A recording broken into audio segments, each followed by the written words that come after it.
Thank you, Mr. Chairman, very much. Can we talk about community college for a second, just to make sure that, we kind of discuss this skills gap and what's going to be necessary in order to make it easier for the people who need these kinds of skills to get the education they need. So would one of you or all of you be willing to talk about the whole concept of community college for free so that people could know that that is accessible to them? Mr. Ratzenberger. Thank you. Once you get to community college, if you don't have the foundation of being fascinated by tools and building things, you're not going to do very well. If all of a sudden, here you are 18 years old or however the age is, but if you have the basics, don't forget, in former generations before the invention of the video game and things that kept us indoors, it was anathema to our parents that we were inside on a sunny day. So they'd kick us out. They'd say, oh, get out of here. Go do something. And we were left to our own devices. So we climbed trees, we rode bicycles, and climbing a tree. You learned that you didn't put a ladder on a tree with finishing nails because those steps would pop out when you step on them. So you had a problem. Now you had to solve the problem. Your bicycle chain breaks. You got a problem. You have to solve the problem. So really what we all did in our childhoods before the current generation is solve problems. We didn't know that. We were playing.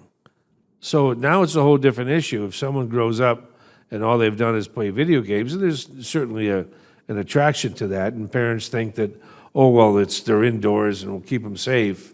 Well, they're also not letting the child blossom, as it were, or to learn skills that's going to sustain the kid later on in life. So let me just follow up on that. Mass TLC, that's the largest technology association up in Massachusetts, and what it does is it works with kids K through 12 to help kids get the skill set that they need. So here's what it does.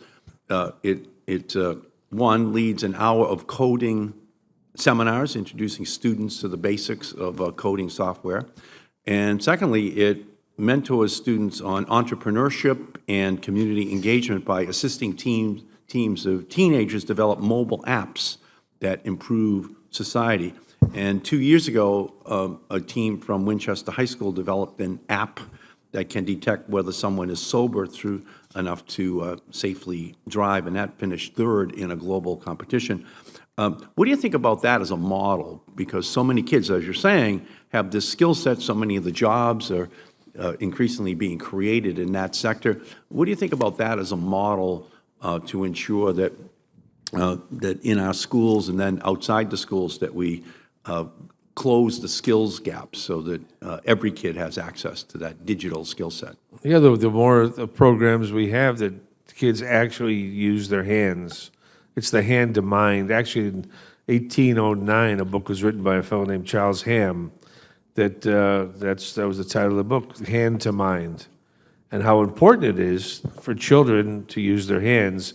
And whether it's computers or building a doghouse, it really doesn't make that much difference, I don't really think.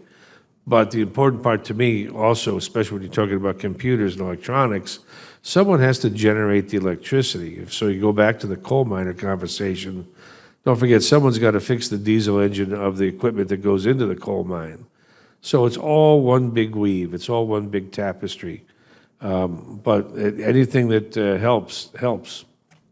Yeah, so in this committee, through our chairman's leadership, what we do is we talk about disruptive technologies, autonomous vehicles, drones, augmented reality, as the society moves in, a new direction in terms of where the jobs are going to be. And so many of them are going to require a digital skill set as well, if they're going to be able to qualify for these jobs as they're moving forward.